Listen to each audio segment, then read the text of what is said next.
Welcome to Amsterdam.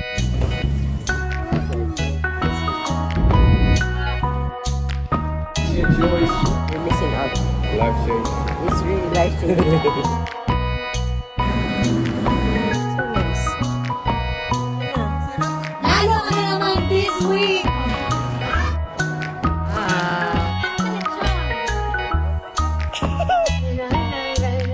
Sobrang ganda. Yeah.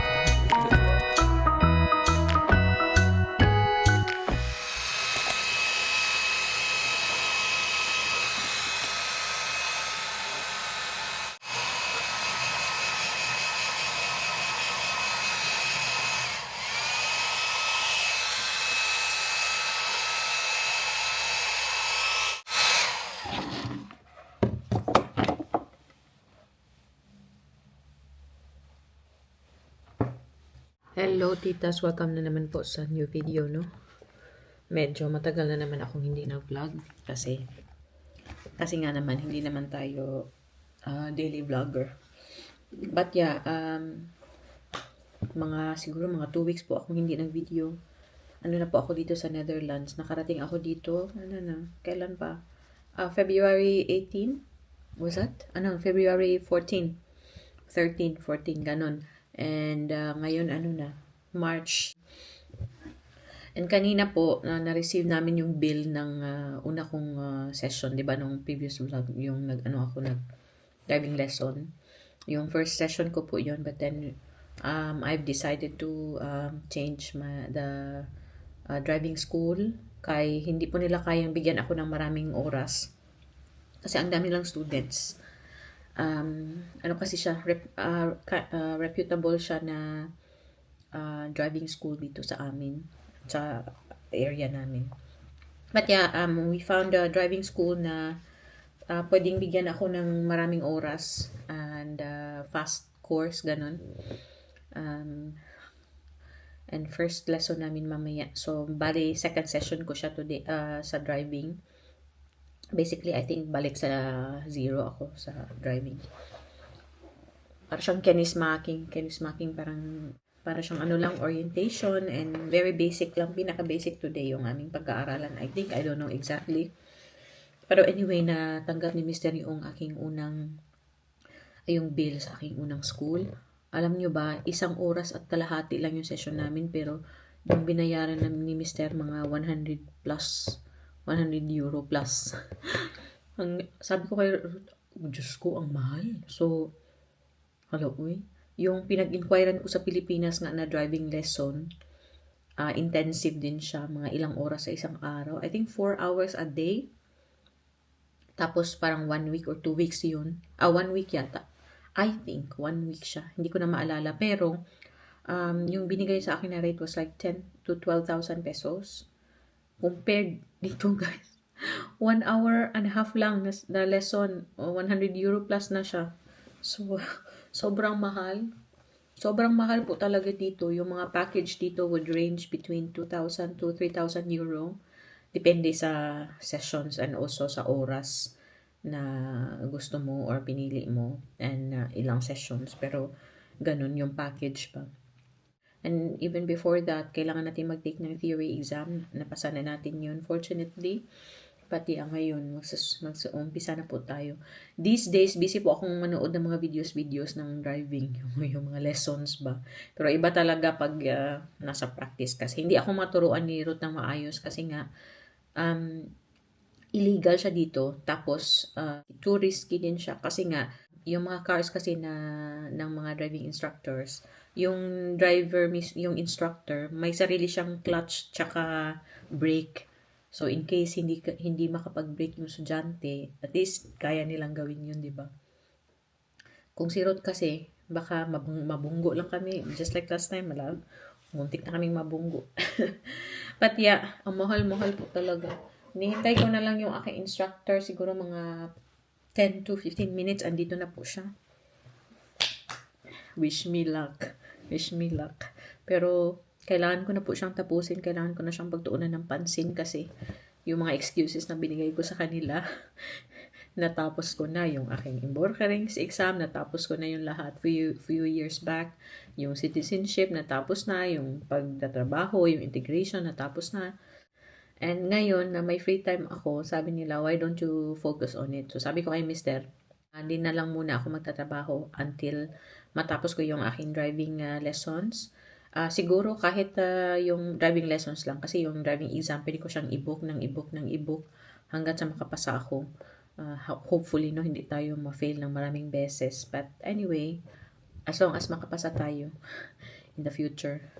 So, tapusin ko po muna ito. Dito na yung aking instructor. Ay, hindi pala. Anyway, kumusta po kayong lahat? I hope okay po kayo, no? Si Ana ay nasa school ngayon kasi ngayon, Monday. So, nasa school si Ana and pipick upin ko siya sa daycare mamaya, mga 5 o'clock. So, Monday and Tuesday, may daycare pa din po si Ana for 3 months. Kasi pag wala akong trabaho, wala po kaming refund na matatanggap from the government. Pero pag may work ako, nakakatanggap kami ng refund. So, sobrang konti lang yung nababayaran namin sa daycare, sa after-school daycare ni Ana. But yeah, anyway, balikan ko lang po kayo mamaya, no? And I hope mag-enjoy po kayo sa video ito. Ayun na yung instructor ko, guys. Ayan yung sasakyan niya. Wish me na. Labas na tayo. Kinakabahan po talaga ako every time, no? Pero kayanin natin, walang choice. One eternity later. So, ayan na, kinitrain na ni Ruth si Ana, naglalaro na ng niya, ng PS5 niya. May Mario siya dito. No, not PS5 pala, yung Xbox niya. Mama, I do neck. Ha? I do neck. Okay. Tingnan nyo lang. But you don't want the PS5, Bang? The Xbox is same, man. Okay. But anyway, mga titas, no, yun lamang yung ganap natin today. Yun lang naman, update lang. And hindi ako magpa-promise na naman, no. I-try ko na naman mag-video bukas. Tingnan natin. Sana naman good. So, yun na lamang yung ating pa-video for today. Thanks for watching. See you next time. Mush, mush, See you babush. next time. Mush, mush, babush. Bye, Papa. Babush. You're also wearing green there, my love. Oy, look. Inside, B. You show that tita. Hala, also green. Mama also, look. Hala. Doy. Bye-bye. See you. Tomorrow. See you next time. See you tomorrow. See you tomorrow. The next day. Hatid na natin sa aling maliit sa school. Look, pretty sa palangga ni Mama. Lala. May body warmer. Dali natin yung body warmer niya. Magdala din ako ng maliit na plastic bag. Kaya baka makapag-duck-by tayo sa tindahan or what. Ayan, dito na si Papa. Let's go na. Sapa, oy. Huy, awakoy.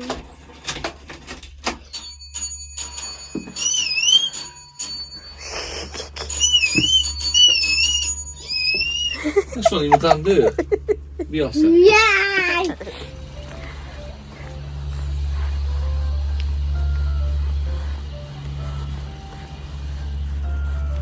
This is what I mean, Bong. The poop here.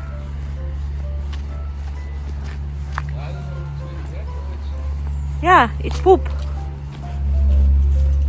Ipundok lang na. Yan. Nahatid na po natin si Ana. And mamu-walking ako ngayon. Si Ruth naman papunta na ng work. Medyo emotional si Ana ngayon. Hindi ko alam. Siguro siya. Dahil dalawa kaming naghatid. Bumalik pa talaga siya sa labas. Dito po maraming cherry blossom trees dito dati.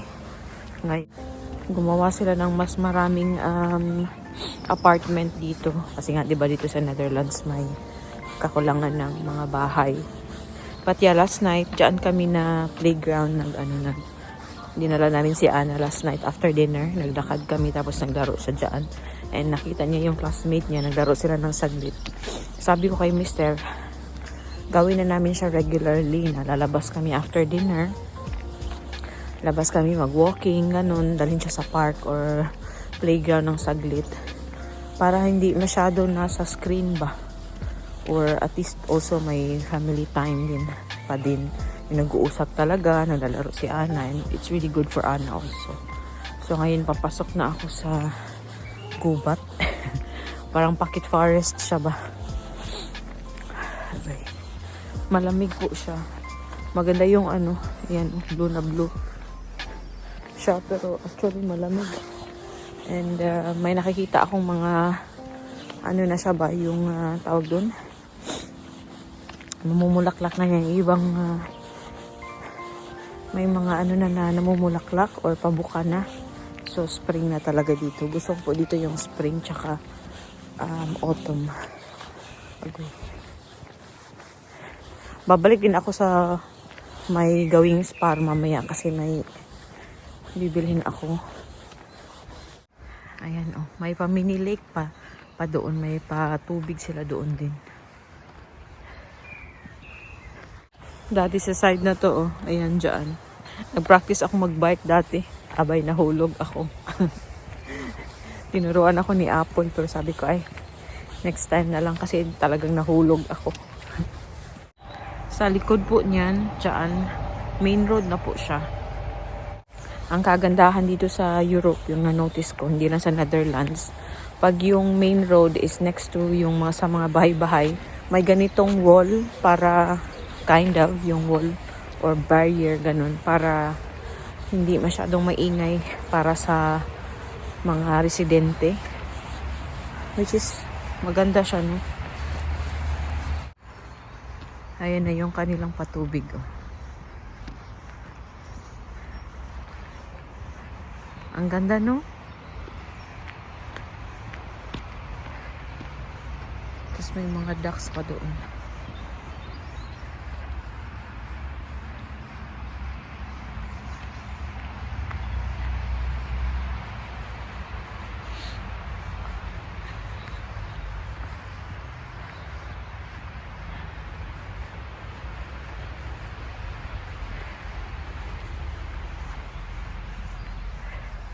So now that I have time, kasi nga wala akong work, so I can walk around the neighborhood, and na-realize ko may mga bagay akong natitake for granted. Yung ganito, yung lugar dito is really good for walking kasi flat lang din siya.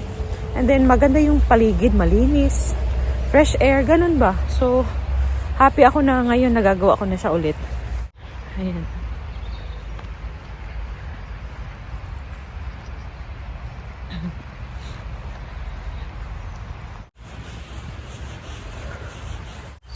Ito din yung sabi ng therapist ko dati noong nagse-sessions pa ako. 2 years, I think 2 or 3 years ago. Sabi niya, it helps a lot daw pag mabigat yung pakiramdam. Lumabas ka, tapos mag-walking ka. Walang music, walang headset, ganun. I-feel mo lang yung nature, ganun. Kagaya ngayon, naririnig nyo ba yung mga ibon? Yun. It helps daw a lot. And I would agree with her. Talaga. Nakatulong din yun talaga sa akin. Tapos journal. Ganun. Buti na lang din nalagpasan natin yung stage na yun. Kasi ang hirap po nun. And malapit na ako sa main road.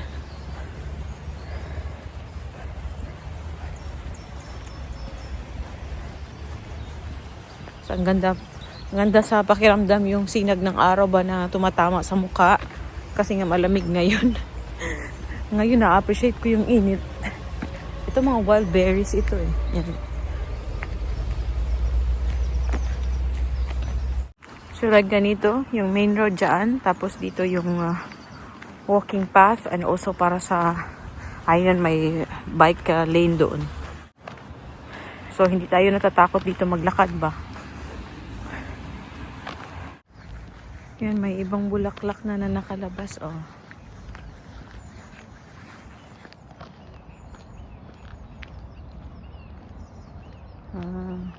A few moments later. Yan, pick upin na natin si Aling Maliit sa daycare. Eten, smakelijk. Smakelijk. Eet smakelijk. Anna's lievelings, hè? Yan yung ating beans na adobo style. And then leftover ni Ruth. Pero kumakain sila ng pasta ulit. Smakelijk. Lekker, schatje? Ja, wil je meer? Nee. Kain tayo. Ako magra-rice. If you are here. Yan, yogurt na sila. Ang dami pa kaming leftover o konti lang yung nakain namin. Pardon. Anna also wanted to have some. Maar als je boel laat, dan betekent dat je goed hebt gegeten. Oh, watch out ha. Be careful. You can fall like that. Maar wat zit daar in die pakken in? Nag-yogurt na yan siya. Actually, yogurt ng tatay niya yan. Pero nakikain na naman. Anna, can you sit properly, please? Maar deze. Anna. Ala. Sit properly. Alsjeblieft. Otherwise, you will easily fall, ha? Ja, maar mama, deze is zo schattig. Which one? Deze mijn poep. Yeah, that's so nice, eh? Just be careful, love. Sus, ginoo ko. Ana. Yan, punta na po tayo sa school ni Ana. Kay, ngayon yung appointment na namin. Die van jou. Niet allemaal over straat gooien. Kom! Laat maar liggen, kom. Kom! Kita nyo ba sila, titas? Nandito kami sa maliit na playground malapit sa amin. Yung paborito ni Ana. Zal ik in de lucht gaan? Nee. Kailangan na nitong matulog maya-maya. Pero ayan, oh. Aktibo pa. Active pa masyado. Anyway, i-end ko na din po yung ating pa-video. And see you na naman po bukas. Mush mush babush. Doy-doy na sa titas na. Doy-doy titas. Oh, ik See ben you. iets vergeten. Oh, what? Hij ben je zo. What? Body warmer. Ben ik bij... Yeah. Tekening. So, you know? I already told you, you put it in your bag if you don't need it. No. Then you get it next time. Dagway, oh. Na, doy titas. Doei, Tita. See you next time.